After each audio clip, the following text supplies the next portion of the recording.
brick mold, and they must match perfectly. You don't go to Revelation and make Revelation, oh, let's see, but the Bible here is talking about, let's see, Revelation, the bear, that's Russia.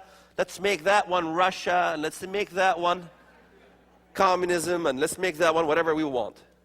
That's why there's so much interpretation out there. So that's the seven heads. They are all at the same time. The woman rules from the desert with her false religion. It's a city that rules this.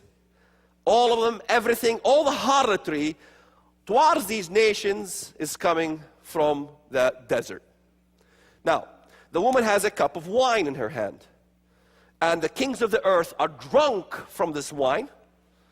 It has this in abundance. Okay? The abundance of her delicacies. And the earth is drunk and they wax rich as a result. Something ringing a bell in your antennas? It's both. And that oil causes also the blood of the saints to be shed. This is why in Joel 3, when you go to Joel 3, it talks about the judgment, right? When God judges the nations, what do He judge them for? In Joel 3, He tells them. Joel 3, I will gather all nations into the, right? We just expressed that one. On the account of my people, my heritage, Israel. He judges the world for dividing Israel and mistreating the Jewish people. Look what it says. Verse 3, they have cast lots for my people, have given a boy as payment for a what? Harlot. What's the woman riding the beast? She's what? Harlot. She's the harlot of Babylon, the prostitute. And sold the girl for what? Wine. The prostitute and the wine is in the same verse in Joel chapter 3. And then he goes on verse 4. Indeed, what have you to do with me, O Tyre and Sidon? Lebanon, Hezbollah. Christ is on earth, talking to Hezbollah, saying, who are you to mess with me? Do you think you stand a chance? That's what he's saying. And all the coasts of Philistia, Gaza, Hamas. Hamas, Hezbollah, you want to mess with me? That's what he's saying. What religion are they? Muslim. What countries are those? Muslim. You Americans created us Hamasistan over there by your Oslo Peace Accord. Thanks, but no thanks. All the kings of the earth commit harlotry with who? Are they committing harlotry with the Pope? No. Who's saying Islam is a peaceful religion? We're sorry. Even the Pope. He goes to make men's in Turkey. Sorry. You tell me what that's all about. By peace he will deceive many. Who's telling you that Islam is a peaceful religion? All over the place. That's all they talk about. Islam is a peaceful religion.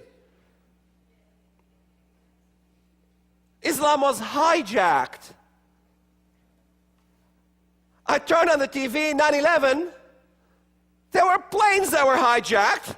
And by the time it was all over, the officials and the politicians told us that it was Islam that was hijacked. I'm confused. Which one was hijacked? The jumbo jets or Islam? And if somebody hijacked Islam, what was the ransom? If there is a ransom, guess what? I ain't paid it. Let them hijack it. The confusion that you're living under. Everybody's believing everything's hunky-dory.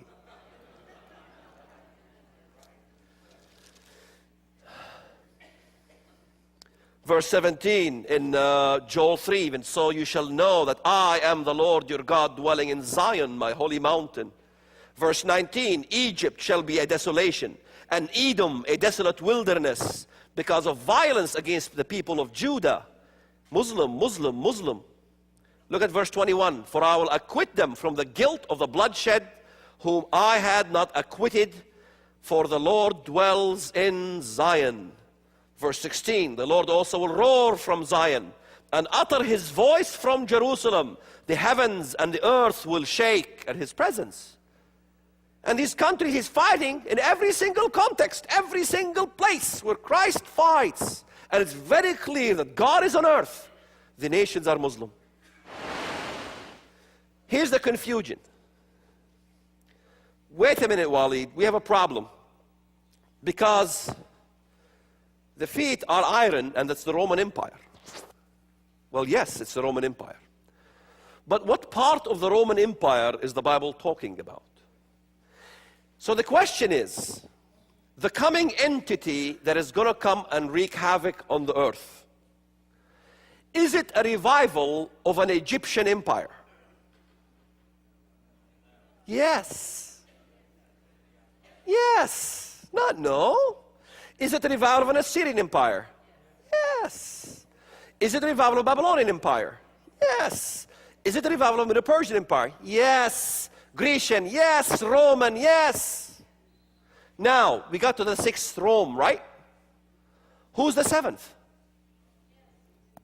Yes.